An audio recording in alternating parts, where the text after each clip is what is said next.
তাইওয়ানের আনুষ্ঠানিক কূটনৈতিক সম্পর্ক আছে বিশ্বের মাত্র 12টি দেশের সঙ্গে। দ্বীপরাষ্ট্রটির নিজস্ব সরকার, সেনাবাহিনী ও মুদ্রা আছে। 2,30,00,000 জনসংখ্যার দেশটির বেশিরভাগ জনগণই চীনাদের অস্তিত্ব স্বীকার করে না।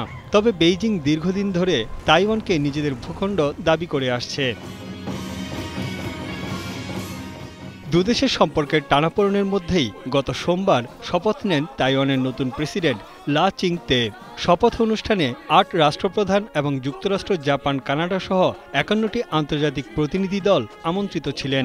বিদায়ী প্রেসিডেন্ট সাই ইং-ওয়েনের সময় থেকেই চীনের সঙ্গে সম্পর্কের ব্যাপক অবনতি হয়। এবার নতুন প্রেসিডেন্টও একই পথে হাঁটছেন। প্রেসিডেন্ট লাই শপথ অনুষ্ঠানের ভাষণে তাইওয়ানের বিরুদ্ধে রাজনৈতিক ও সামরিক ভয়ভীতি দেখানো বন্ধ করতে চীনের প্রতি আহ্বান জানান।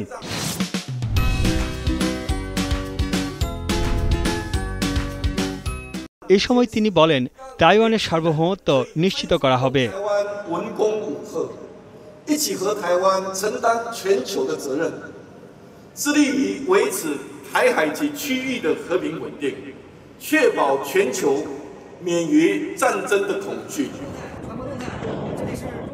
তাইওয়ান প্রেসিডেন্টের এমন হুঁশিয়ারির 3 দিনের মধ্যেই সামরিক মহড়া শুরু করে দিয়েছে চীন। স্থানীয় সময় বৃহস্পতিবার সকালে তাইওয়ান প্রণালী এবং তাইওয়ানের উত্তর, দক্ষিণ ও পূর্ব দিকে মহড়া শুরু করে চীনের পিপলস লিবারেশন আর্মি। এছাড়া কিনমেন, মাতসু, ডকিও ও ডঙ্গিন দ্বীপের আশেপাশেও চলছে মহড়া।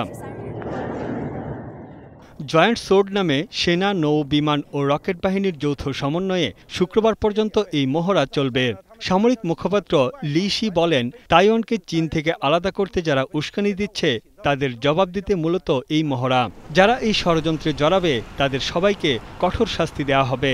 তাইওয়ানে বহিরাগত কোনো শক্তির হস্তক্ষেপ মেনে নেবে না চীন। তাইওয়ান প্রেসিডেন্টের বক্তব্যকে অপরাধমূলক আচরণ বলছে চীন। এই অঞ্চলে অস্থিরতা বাড়ানোর জন্য যুক্তরাষ্ট্রের দিকেই আঙুল তুলছে বেইজিং। তাইওয়ানের গুরুত্বপূর্ণ সহযোগী ও অস্ত্র সরবরাহকারী দেশ যুক্তরাষ্ট্র। তানভীর জনি, এখন বিশ্ব।